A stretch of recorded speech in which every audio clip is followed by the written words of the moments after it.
Hepinize selamlar sevgiler arkadaşlar. Bu akşam yine bir video ile karşınızdayım. Yine önemli bir çalışma yapacağım bu akşam. Çok fazla kimsede olduğunu düşünmediğim bir parçanın montajını yapacağım. Etraf biraz dağınık. Öncelikle kusura bakmayın, şöyle göstermem gerekirse oldukça bir şöyle dağınıklık var. Her yer her yerde. Ama işte bu kutsal bir amaç için diyebilirim.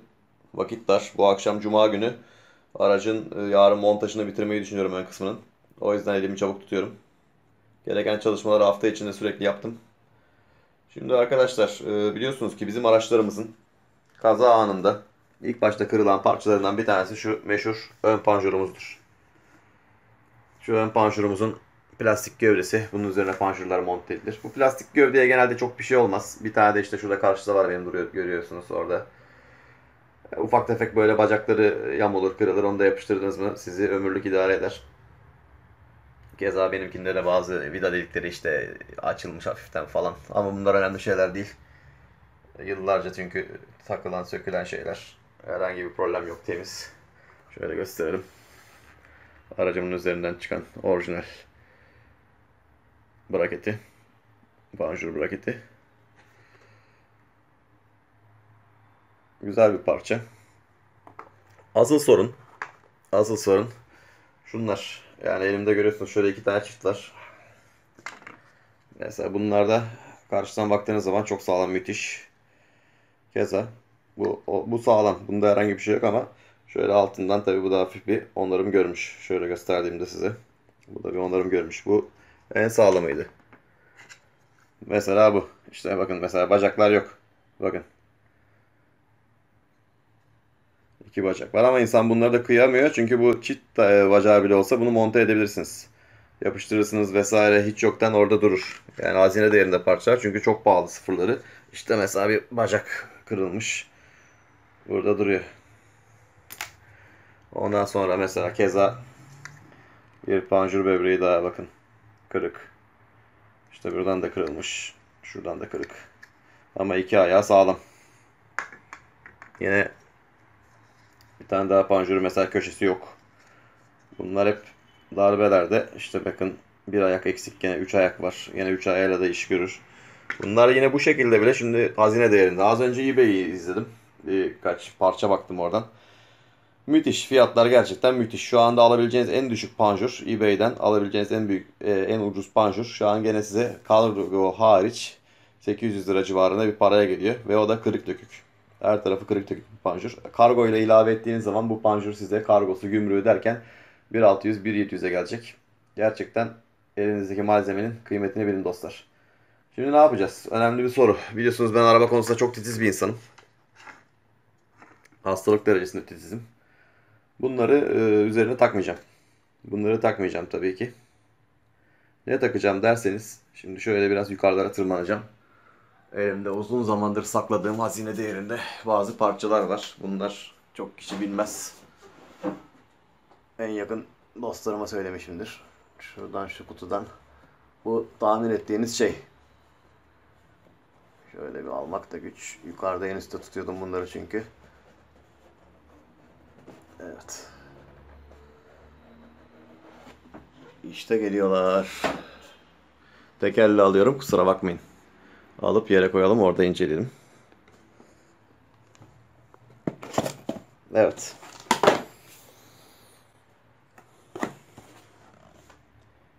33-175 SS0A01. Bu da aynı şekilde 33-125 SS0A01.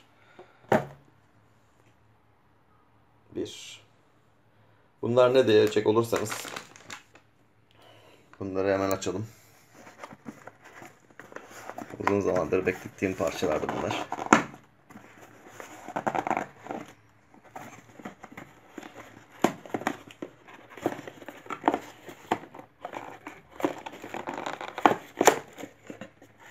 Evet, oldukça değerli bir hazine.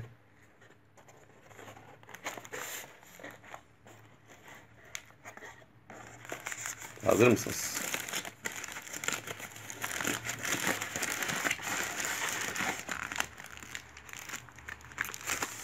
Az çok tahmin ettiniz sanırım.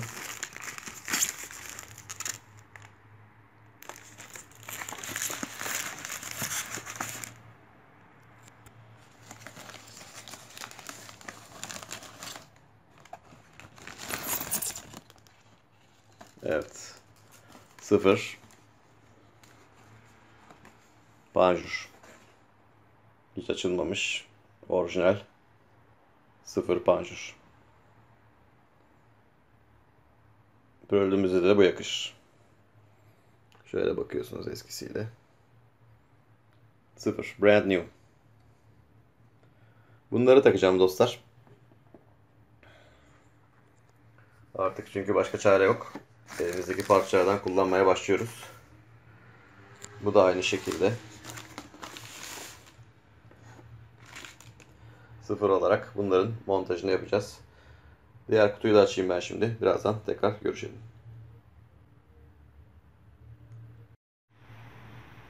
Evet dostlar. Diğer paketi de açtım işte. Hiç kullanılmamış 0 panjurlarımız. Bunların şimdi birazdan montajlarını yapacağım. Şu braketimizin üzerine montajlarını gerçekleştireceğim. Bunlardan artık kırılırsa dünyada var mı bilmiyorum. Artık dua edeceğiz yani başlarına bir iş gelmesin. eBay'de var bulabilirsiniz ama dediğim gibi kırık dökük. İyileri de biraz pahalı. Artık yapacak bir şey yok, oradan temin edilecek. Yurt dışında artık 1500, 2000, 3000, 4000 liralara panjur getireceğiz. Yapacak bir şey yok. Ki keza bunları da ucuza mal etmedik. Bunlar bir servet değerinde, yetkili servisten ben bunları almıştım. Gerçekten mükemmel parçalar. Yeni parça gibisi yok, her zaman söylerim eskiyi at yeniyi tak diye, ama artık eskiyi atma devri bitti. Eskiyi yaşatacağız. Bir şekilde onaracağız, yaşatacağız. Bakın aradaki farkı görüyorsunuz bakın. Parlaklık bile, üzerindeki vernik bile taptaze. Müthiş. Keşke araçlarımız imkan olsa da sıfır şekilde saklayabilsek ama maalesef bunun olanağı yok. Bu olanak dışında bir durum. Hele hele ülkemiz şartlarında tozun, toprağın, kirin, pasın, pisliğin içinde çok zor. Şimdi ben bunların montaj işlemine geçeyim dostlarım. Daha sonra tekrar görüşelim. Evet sevgili arkadaşlar, montaj tamamlandı.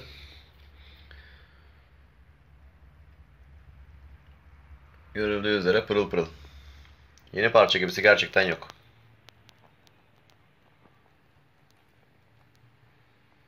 Işıl ışıl tertemiz.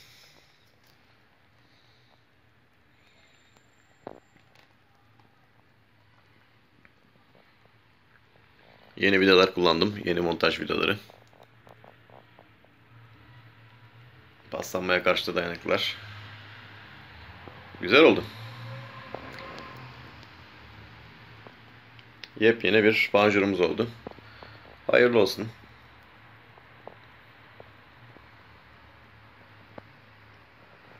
Yeni panjurumuz oldu derken tabii buna kullanacağımız yeni bir parça daha var. Şuradan bakalım ona da. Nerede onlar? İşte şuradalar.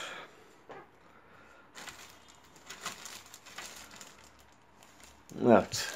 Yeni 0 Honda panjur ayakları. 2 adet yeni ayak. Bunları da takayım.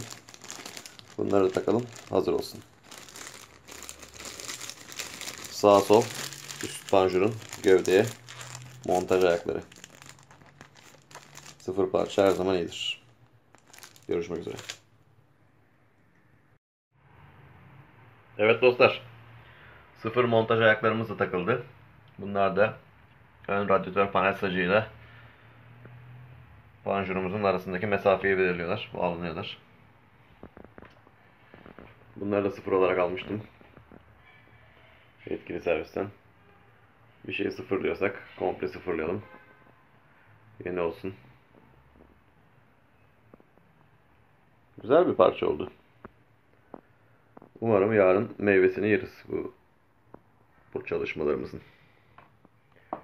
Şimdi şu far braketleri var. Temizlendiler.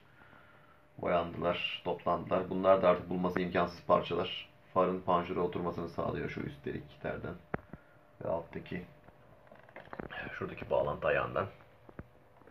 Onların bir çalışmasını yapayım. Tekrardan görüşmek üzere dostlarım. Kendinize iyi bakın. Hoşçakalın. Evet dostlarım. Bu akşam çalışmalar tamamlandı. Far braketlerini de taktım. Biliyorsunuz bunlar için sökmüştüm. Şurada görüyorsunuz. far braketleri. Bunlar panjurun düzgün bir şekilde oturmasını sağlıyor. Klips yuvalarını da üzerine taktık. Birçok klips aldım bu arada. Her taraf klips dolu. Görüyorsunuz her tarafta vida, klips vesaire ıvır zıvır. Birçok parçamız mevcut. Odayı da bir toplamak lazım. Oda bir şekilde gözüktüğü gibi son derece dağıldı. Toparlamamız lazım. Panjur da hazır. Yarın büyük bir hizalama savaşı vereceğiz aracın üzerinde. Artık hizalama savaşı diyorum ben bu işlere. İnşallah başarılı oluruz. Hepinize çok çok teşekkür ediyorum. Görüşmek dileğiyle. Sevgiler, saygılar. Kendinize iyi bakın. Hoşça kalın.